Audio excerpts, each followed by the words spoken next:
Hello, and welcome to the Frictionless Experience, the place where we lay waste to digital friction. I'm Chuck Moxley. And I'm Nick Palladino. On today's episode, we're going to talk about how companies are using data to transform their users' digital experience. Our guest today is Joe Walker, who is head of MarTech testing, analytics, and data platforms for corporate marketing at Equifax. Joe, so glad to have you here. And seriously, how do you fit that title on a business card? Thanks for having me, by the way, guys. I don't have business cards, and I'm a little guilty of that being my former title. I was in corporate. I worked for the last three CMOs we had at Equifax in the corporate world, and I was in charge of MarTech, and I started a testing program for the B2B side. And I was in charge of analytics too, which is essentially, we'll call it website analytics, or digital analytics. But then last year I did move over, and I haven't changed my LinkedIn title, my bad. But I'm back with the B2C side, where we have, most of our web activity, most of our digital activity. And I'm doing sort of my second transformation project at Equifax. Okay, gotcha. That's great to understand. Help us understand your team then and your role at Equifax today. Yeah, so been there 5 years, and now I guess I would describe it as, okay, so we've typically had this position of being thought of as the report people. Hey, where are my numbers?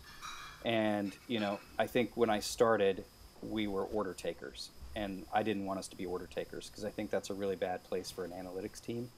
So sometime after I left the first time, because I joined the B2C side, and I came back, I think we really now have repositioned ourselves. It took a while. But so our new position is no longer order taker and afterthought. It is, we are at the center of figuring out what our consumers are doing. We're thinking about, we have the standard metrics that everybody has. We currently use Adobe Analytics, for example. We are moving to Google Analytics, so I'm leading that project of migration. But we are also introducing other platforms that give us more qualitative information about consumers. We're also blending information that used to be unblendable. So we're blending qualitative and quantitative. We're introducing, and this I'll get into more later, but we're introducing, I don't know what to call it, performance-based measurements, also environmental measurements, not environmental as far as trees, but like how do people behave within certain experiences. So that was too long of an answer. The short answer is we are pulling everything together that we can pull right now into a single view of the customer that really looks at customers in both a dynamic way and a very rich experience sort of way, so we can deliver many segments and many experiences to all of our various customers. Gotcha. And so let's level set. When we talk, and since you're on the B2C side, you're talking the consumers that are coming to your digital platforms. They're checking their credit scores. That's right. Is it that piece? It's not the businesses that are conducting credit inquiries? That's right. That's exact. And I did misspeak there a little bit. I called them customers, but they are consumers. And in our own parlance, we call them consumers. And that's, you and me and everybody else checking our credit scores. We're disputing our credit. What else do we do? We can get our credit report. Those are consumers, and that's with whom I work. Customers Gotcha. are the B2B side of the business. That's where we make most of our money. But still, we have hundreds of millions of people that we have to serve. Gotcha. And your team is looking at that consumer experience when they come, and how do we make that more frictionless, make that easier to get the information they're looking for, or conduct whatever transaction, disputing a problem on their credit, for example. That's right. I think understanding consumer journey is the key thing that we're looking at this year or just nowadays. And platform-wise, because I still do MarTech, even though I said I've moved on from that specific role. we used to have no platforms that could help us understand customer journey or consumer journey. Now we have three, and they each do something different, and I like all of them. So if we don't have a better understanding of a consumer journey, there's no excuse because we're well covered technologically there. So what do you really do with consumer journey type data? Like, how do you take that and turn it into an actionable unit of work? Well, that's an interesting question because the on one level, the question of what do you do is like, what do you do operationally? Like, well, do you create reports of that? Yeah, we do. But I'm trying to get past just the report creation because people do have expectations of being informed. But really, and this goes back on the first question, but it ties into this one. We're trying to do something different where we're trying to uncover unknowns, and we're trying to convey that back to leadership, in our case, the head of our business. And in doing so, we formed a strategic business plan based on some of the findings we've had. So I can touch on that more later, but I'll stop there. Chuck, I think you were going to say something. What's an example? You said an unknown. Give us an example of an unknown. So, I was just scenario. thinking of the other day, I mean, I'm not the first person to think this, but the old Donald Rumsfeld quote, we have known knowns, known unknowns, and unknown unknowns. I don't know if that rings a bell. I hope it does. Yeah. It does. Yeah. Yes. So what I did is I put a little framework together and I thought about what are we spending most of our time on? And we actually are spending most of our time on known knowns. And that's like, where do people enter the site? What is our conversion rate? Is it going up or down? And we have a lot of details there. Like we can look at, every step of the checkout funnel, and that's pretty standard now. But we can look at like form field interactions, like where did people get hung up at scale? Like where do they drop off? We can do that. Those are known knowns. An example of an unknown, well, there are two examples. One that I thought of the other day was a known unknown was we know people get interrupted in their journeys. They do have friction, bringing it back home. They have friction in the journey because they might get this, well, I guess there used to be the phrase blue screen of death. We have our own blue screen of death, but it's light blue. Hey, there still is. I actually just had my computer give me one Really? the other day. Had to replace the video card. Yeah. Yeah, I'm not even kidding about that whatsoever. Yeah, well, I haven't had that for a while, but here at Equifax at least, we have these light blue screens that say, and they're any degree of detail. It's like something went wrong, and that might be the only message you get, or it might be something went wrong. Call the call center between these hours. So we knew we had those problems, and this is not my disparaging a call center. It's just that it is friction for a person, and we know that they drop off. They're like, Yeah, screw it. absolutely. I'm not going to do it. So what we did is we used a technology to, one of our platforms that we like is Content Square. So we used a pilot program there to capture the text on the website, and we knew that one of the keywords was, or key phrases was, call the call center or temporarily, because you only get temporarily if it's unavailable, or something like that. You get the idea. We capture that message and we quantify it. We know how many people we're losing. We can segment the types of users that we're losing based on any number of things, like what product they're trying to get, maybe how long they've been on the site, something like that. And the next step for us is to, and by the way, we've also quantified the potential impact to the call center, because they now know that, okay, we're getting an extra 3,000 calls a month or whatever. I'm making that number up. But what we want to do next with this known unknown, which is no longer an unknown, is we want to tie it together, website with call center. And that's just part of the journey we're on. Yeah, and driving call center engagement down by having a more self-serve experience that is approaching a frictionless experience. That's what we're all Yeah. about. That's why we are doing this exact podcast. This conversation is all about driving that frictionless experience. Yep. To- totally. Like I say, I've been at Equifax for 5 years. It took a long time to get here. Um, we weren't equipped to do this a few years ago. Now we think we have the tech stack to do it. Um, we we think we have buy-in from executives that, this is important, and we've shown it's important. We've shown how much money we're losing potentially. We've also shown how many extra calls we're getting. The other example I had was the unknown unknown, where we just were very surprised by the results of the revenue opportunity module, or whatever you call it, the feature in the platform, where, okay, we're tracking all interactions at scale, all of our users on site. We can see their customer journey, much like we can in a different format in Content Square, but we can see which journeys result in a conversion, and that's a really handy thing. But then still, you're still eyeballing it, and you have 25 various journeys that are relevant. But to roll that all up, we're like, okay, we know there's some problem here, and we've all had Lighthouse for a long time. We know we have poor page performance. I've done tag management for a while. I've used Observe Point, another great technology.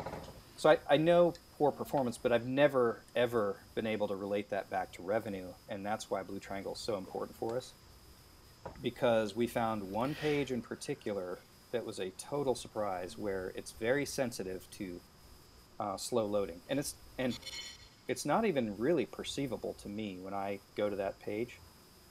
But what we uncovered, this unknown unknown we uncovered, it was a shock that probably 75 or 80% of our revenue opportunity was on this one page. So now, we've convinced our leadership, here's a problem. Okay, we wouldn't have known that before because it's average speed, but what we do know is the impact it has on revenue. And so now we're going to fix that page, and we're going to see. And then from that, we're going to do an A/B test. And we have, a testing platform. We're actually switching it out right now. But yeah, so I think we've kind of orchestrated a lot of things together that allow us to really get that next level of insight on our performance. Yeah, and you're really talking about one of the really interesting parts that puts up a lot of those. I would call them blind spots in the past, but I'm now going to call them unknown unknowns. It's really a profound way to say it. These unknown unknowns are coming from, frankly, a bias of the engineers and the business owners of the platform, because they have their own experience. I have a fantastic device with a Yeah. great connection 99% of the time. How many of your users have that on a regular basis? For the most part, it's not going to be as ideal as those that are creating the website. And that's creating a bias inside the understanding of that journey. And without properly collecting that information to be able to identify those points in the data, it's all about data, right? And that's why we're talking to you today. Yeah. And, one other thing I'll say, Nick, is that not only was this a surprise to us, but just the way the site was configured over time let us know that, shockingly, this page, which really has nothing to do with new users going through the funnel, signing up for a first time, it had an impact on new user conversion rate, even though this page theoretically would be invisible to those people. I could go into more detail here, but that was just a complete shock to us. And I'm not going to tell you how much money, extra money we're planning to make, but it's sizable for our business. So this is a huge win if we can pull it off. And there's no reason we shouldn't pull it off. Gotcha. And you've talked about two ways of quantifying friction. In this case, that was lost revenue opportunity. The other was calls going to the call center, which is a cost, right, to the company.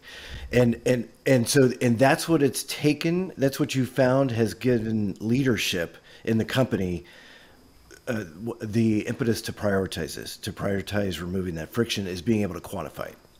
I would say yes. And I think for better or worse in analytics, what I always see, because I used to be a consultant and I've worked with, over 100 companies, and I tend to see the same thing everywhere, which is the ability to make more money is tantalizing because that's why we have businesses.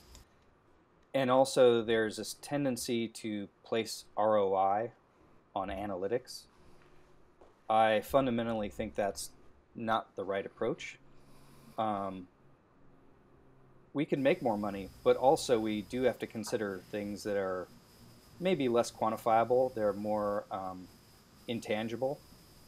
And there's a friend of mine, former consultant of mine, that I'm borrowing this notion of intangible from. But there is just an intangibleness of analytics that's very important, especially to customer experience, consumer experience, user experience. So it's hard to measure.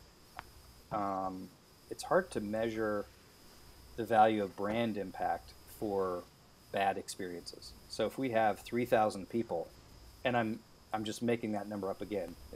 I don't really know what the real number is, but if we have 3,000 people a month who get interrupted, and by the way, I'm one of those private citizens that got interrupted once, and it was on a Friday evening. No, it was Friday at like 5:30, and the call center closed at 5, and I was angry. And, had I not had to unfreeze my credit. And then you decided to go work for him and fix it. That's right. That's right. I put my money where my mouth is. And, but it was a compelling story. But I think, we can quantify brand allegiance. If we wanted to, we could. But just overall, we know that in general, it's bad to have bad experiences. And that's another thing we're trying to cure. It's also a goal, but it's hard to run our business on that goal that's, not exactly, we don't have agreed upon measurements of that. But Yeah, and something that's so fascinating that really Amazon has done to digital experience. Everyone competes with Amazon.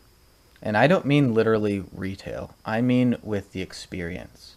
Amazon is creating such a seamless experience for users that they go on and they expect on a regular basis, that if they don't get that in any other vertical, they're starting to erode that brand confidence that you're talking about. yeah, I think everybody probably has their own anecdotal stories there. I've been a customer since probably 1999 of Amazon, and I'm probably not unique, but there's probably one example a week where, like, I just ordered a suitcase as a gift for my niece.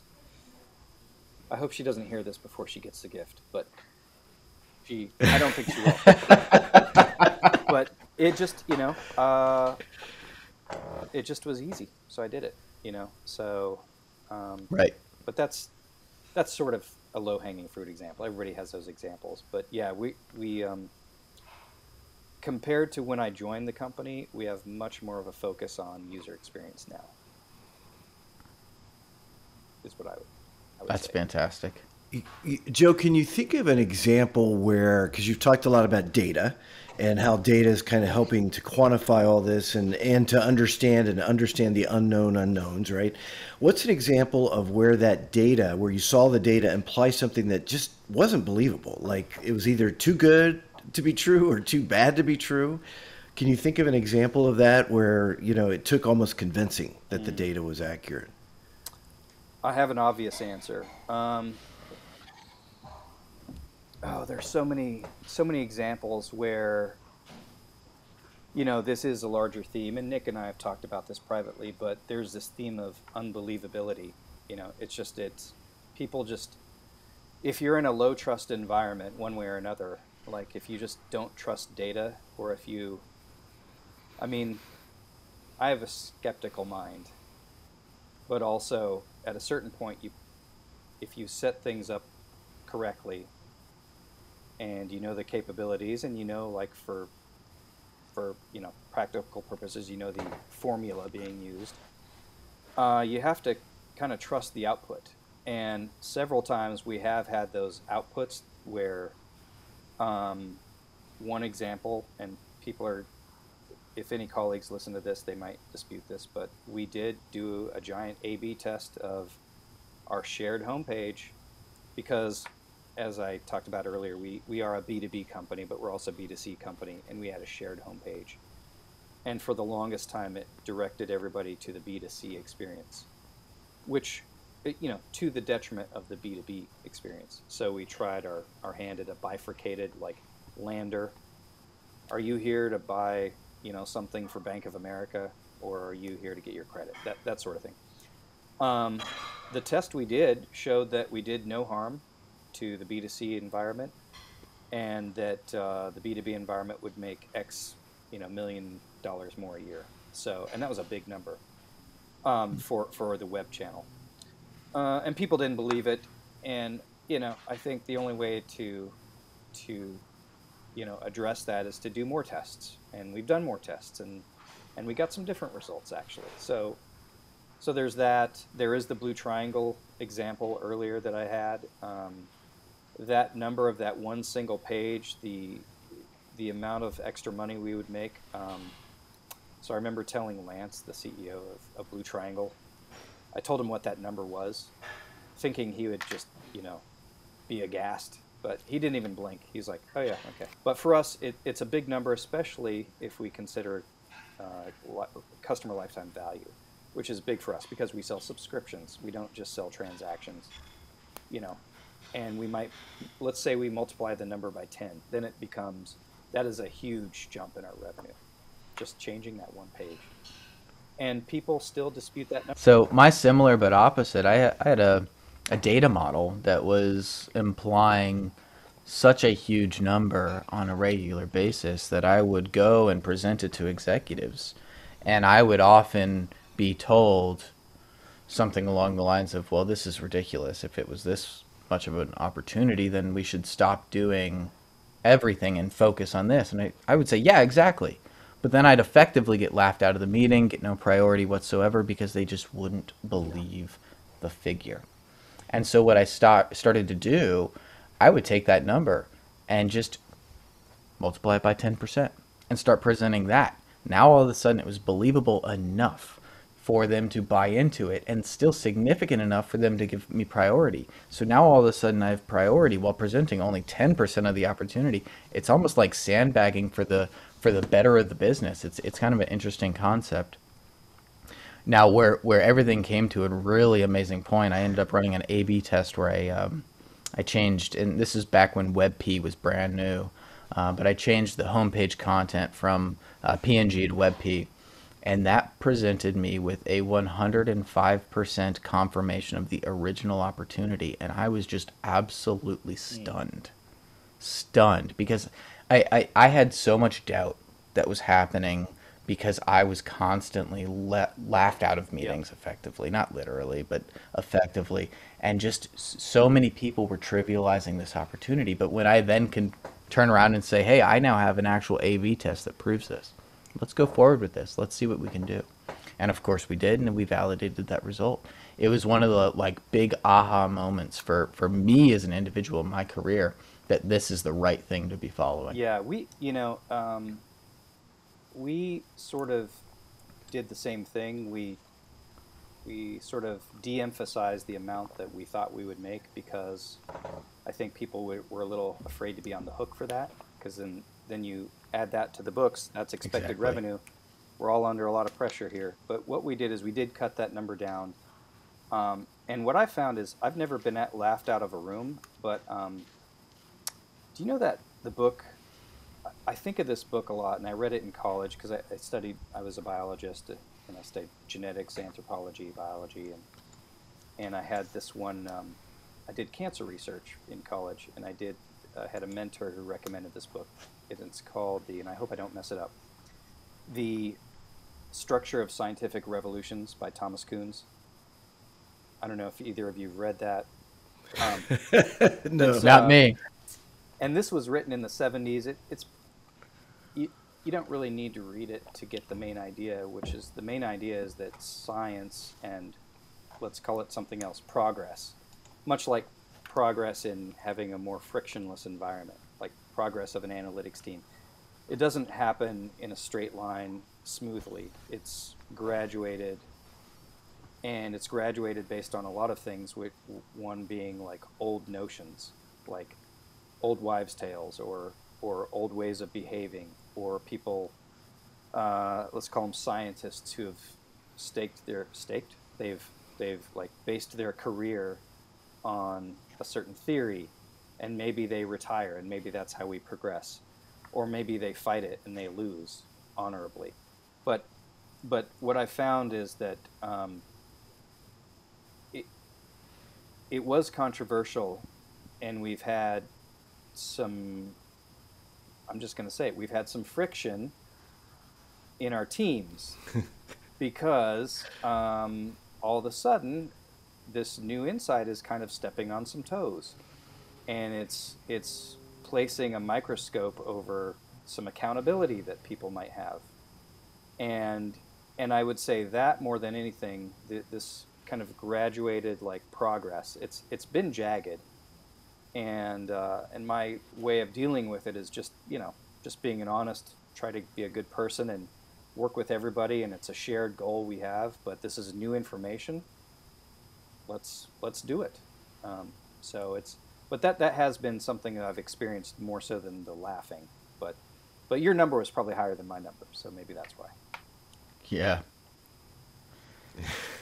Yeah. Well, it's funny you talk about that political environment, because I kind of straddled that environment on both sides, where I tended to be the engineer that was talking to the product team and kind of the pass through to start.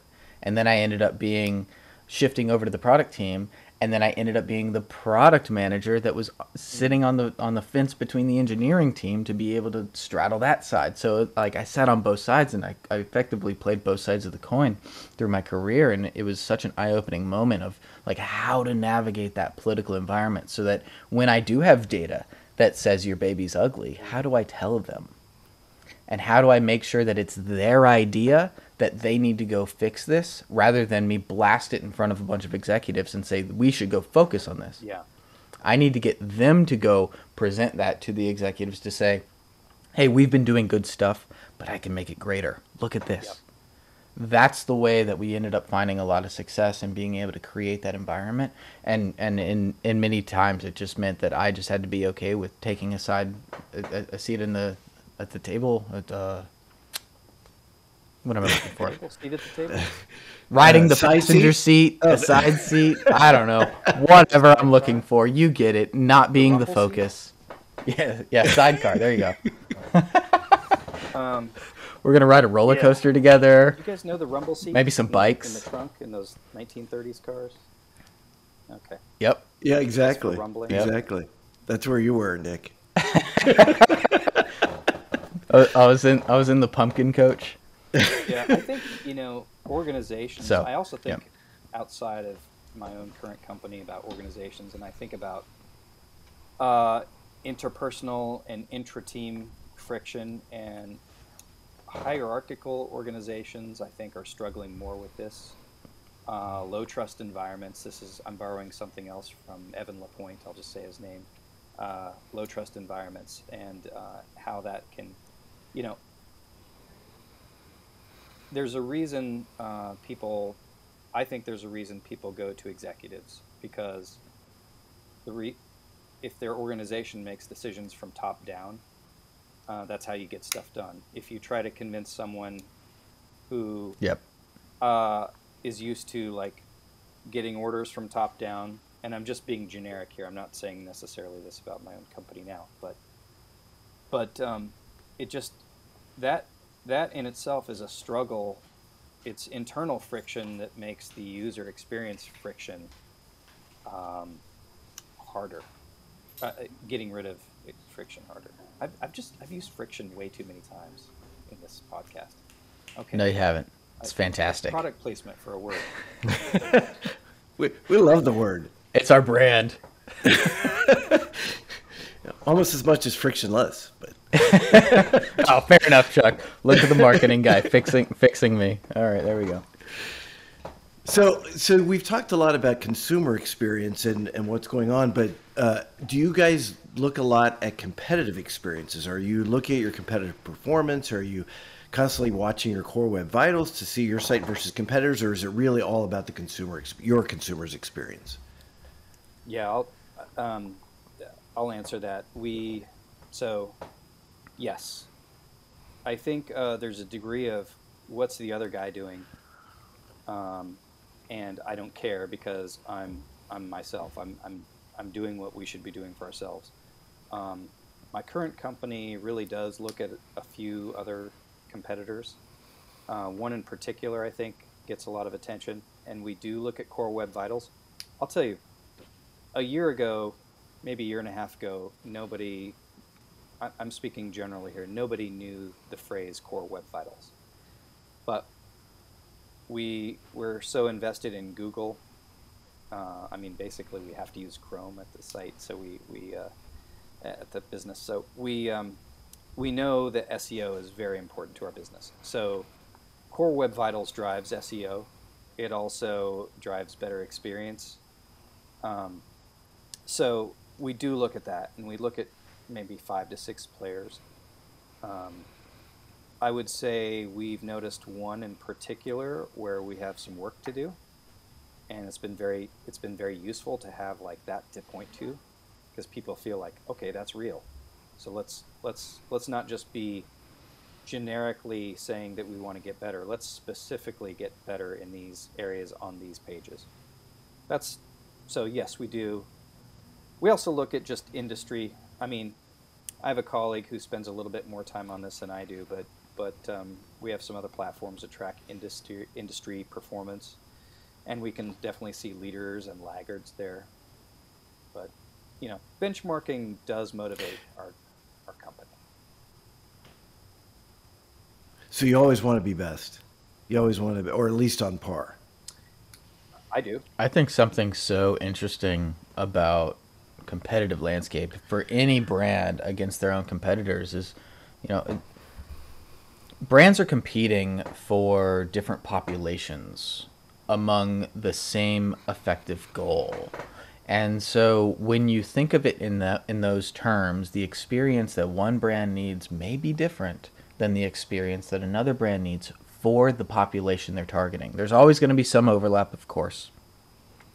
But when you start thinking about it in terms of those different populations, you have to understand your specifics to be able to compete in your own population against your competitor's population that they're going after.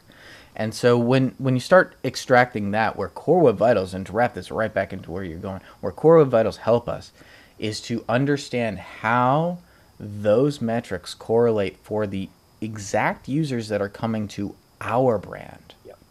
So as you understand that, you'll have the interactivity of the site, which is classically FID going to become INP. You'll have the stability, which is CLS, cumulative layout shift. Then you'll also have the actual response time of the site, which is largest contentful paint. Google's done a really great thing, and honestly, it took them a long time to come to a nice, concise point that does actually mean customer experience. They tried for a long time to create time to interactive, which in practice was fantastic when you go out and you do a lab test with like synthetics. But when you try to measure that in a real user environment, there's a lot of interactivity problems with the way that that metric was designed that just ends up falling and not creating a full story. So that's why Core Web Vitals are coming in to effectively replace that, because it gives you that full understanding of what's happening for my specific users. And that's so important. What a lot of people miss is that my users aren't the same as my competitors' users. You kind of assume that there are some overlap, but you just cannot say that they are the same, because there's a reason why my brand wins for some people and their brand wins for others. And I just need to make sure that my brand wins for more people than theirs. Yeah, that reminds me of the term idiosyncratic. If you look at, the yellow baboon and the olive baboon, they're essentially the same, but they are idiosyncratic, and there's a reason why they mate with one another, and they don't typically crossbreed. So I think a lot in terms of biology and how it relates to us, but your point is, it's well taken, and only with a non-generic benchmarking tool with our own platform where it's been configured for us, can we answer those questions? Yeah. So, Joe, what do companies get wrong about digital experiences? Or like, what's a common belief that you disagree with completely and think about differently when it comes to digital experience? Oh. Brenda told us not to give us these questions in advance, so you could have thought of one. I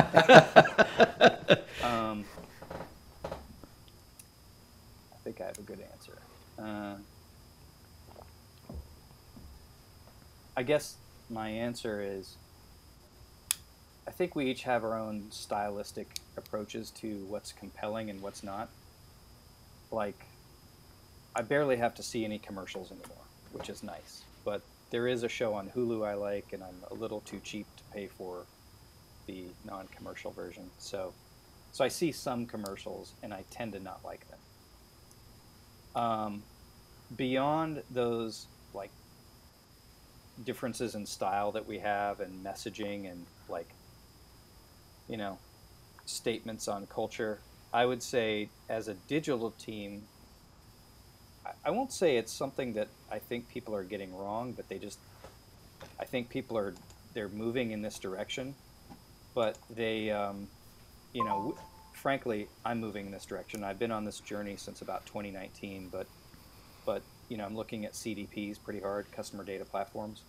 And really the real reason is I want to resolve the identity of the visitor I have wherever that visitor comes in. So if she has a Twitter account and she's also a customer, she also has LinkedIn, she also responds to an email, I want to be able to know who that person is wherever they come. And I think, I'm not going to say that teams are doing this wrong, but I think what's coming very soon is this way of automating our activities at scale. So it's no longer such a manual, slow process of, okay, let's lop together a giant segment. Let's send out an email. Let's wait for it to come back. Let's reevaluate in 2 weeks. It's going to all be automated, hyper-segmented. And I think experienced teams are going to need to up their game quickly. And I'm working on that right now. But that's an answer. I don't know if that's a great answer. No, that's a great answer. This has actually been a great conversation. Two more. By the way, when it comes to digital identity, I know a book that talks a lot about that would be very good reference for you there. But right. Hey, Chuck, who wrote that one? Somebody named Chuck Moxley and Jamie Turner. And what's it called? Because that was my whole world. Yeah. An audience of one, exactly. No, that was my whole world for 7 years. Yeah. Hey, love it. Yeah. Hey, you're welcome. Thank you. But that whole idea of people coming and they look like 10 different consumers, but they're the same consumer. And what's that full customer experience? Totally get it. And I think people are aware of that and they want to get there. But I think technologically and just how people work, they don't quite know how to get there. And, it's a big effort for a company that moves slowly. So we're just going to have to be able to change the way we work. Because things will get better. We'll become more effective. But people, there is that notion of who moved my cheese. I mumbled that. Who moved my cheese? And people get kind of in this routine of working. And, I got my stuff to do. I got my list. Check in at 9, check out at 5. Anyway. Totally get it. So great conversation. 2 more questions. What's one takeaway for people listening today? If they do nothing else, what one thing can they do to remove friction? What's that one final thought you want to leave the listeners with? I haven't really spoken about this yet, but I think the way I am and the way I can be effective is I just ask a lot of questions. Sometimes I verbalize a question, sometimes they're just in my mind, and I try to get answers. And that active discovery and the active sharing, I think, opens up a lot of opportunities for a company to become building a more frictionless environment. So I think there's the element of curiosity and just self-discovery, which, and then, by the way, sharing. That's maybe a takeaway, even though I didn't lead up to it. Gotcha. No, that's awesome. I always think of ABC, always be closing is the old thing. I've always lived by always be curious. ABC, always asking the question why and why does that work? Why doesn't that work, et cetera. So, well, Joe, hey, we appreciate you joining us today for our first episode of the Frictionless Experience. Now, where can listeners follow you? Where can they find you, like on social media? I guess for those who are still listening, and unless they jumped ahead to right now, you'll know that I haven't updated my LinkedIn for quite a while. I've had a bit of a backlash against LinkedIn. I mean, I started in 2005, so I'm an old timer there, but I just feel it's a little daunting right now. Kind of everybody just kind of goes after you, and there's a bit too much humble bragging out there. But that really, I've also just, with my own, sense of privacy, I've just pulled back from a lot of social networks, social media. And by the way, the irony is I used to be in charge of analytics for Adobe's social program called Adobe Social. A long time ago. It doesn't exist exactly anymore. But that was probably a 2-minute answer to just simply say, begrudgingly, I'm on LinkedIn. so basically you're saying, don't reach out to me. And here's the thing, I'm very much a people person, and I love this. I love talking with people one-on-one. It's just a bit much to handle an onslaught of people who are known knowns versus unknown knowns in this case. So it's just... I love that concept. I really do. It's not my concept. I just kind of put my own touch on it. Yeah, put my own on it. I already know I'm going to hear that a lot from Nick. Yes, yes, you are. But yes, it's well, excellent. Great to hear from anybody on LinkedIn. Seriously, even though I just kind of trashed it there for a second. But that's probably it. And my own personal branding probably stopped about 5 years ago. One way or another, I've had 3 kids in 5 years. Is that a good excuse? It's probably a good excuse, but let's call it LinkedIn. I'd love to hear from people. And by the way, I am the original Joe Walker on LinkedIn. There are tons of us out there, probably 20,000, but LinkedIn /whatever it is /Joe Walker. That's classic. Oh wow, you got Joe Walker. That is That's classic. awesome. I'm old school. Yeah. Wow. All right. Well, excellent. Thanks, Joe. And thanks for the listeners for tuning in to this episode of the Frictionless Experience. Remember to follow us on your favorite podcast player app so you can automatically receive notifications anytime we upload new episodes. Also, leave a review on Apple Podcasts. Let us know what you think, and let us know what topics you'd like us to cover in future episodes. And, of course, you can always reach Nick and I on LinkedIn anytime as well. So until next time, this has been the Frictionless Experience.